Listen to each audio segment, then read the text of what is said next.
Of course, the Biden administration will have to address COVID-19 and the economic effects of the pandemic. How they do it could affect the health and prosperity of our region and the nation. Today, roughly 107 million people live in the Great Lakes region, putting a strain on an aging infrastructure.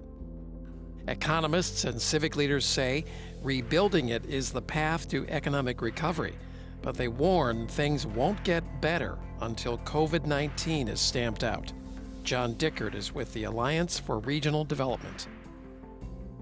And until we all start working together and work together to make sure that we keep the pandemic down while the vaccine is coming in, we're not going to be able to rebuild this economy for quite some time.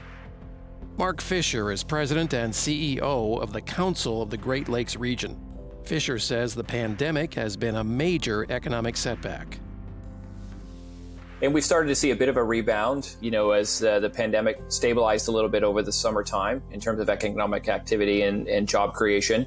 But, I think by and large across the entire region, we're seeing the impact of the pandemic, both in terms of economic activity, but also job losses.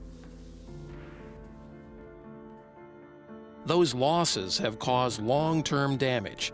The University of Michigan Research Center for Quantitative Economics is forecasting that Michigan's economy will still be recovering in 2023. One glimmer of hope is the federal rollout of the COVID-19 vaccines. How quickly they get administered could be a factor in the economic recovery. Paula Gardner, business editor at Bridge, Michigan, says it will be an unequal recovery. So people who are in lower wage and lower education type jobs are going to have a much longer time before they actually recover. Whereas somebody who is in a high wage job, high demand, those types of jobs are going to rebound much more quickly. The Biden administration's recovery plan calls for $7 trillion in spending, including money to shore up the nation's aging infrastructure. There is no more jobs that you'll ever find in the world than rebuilding the country from the ground up.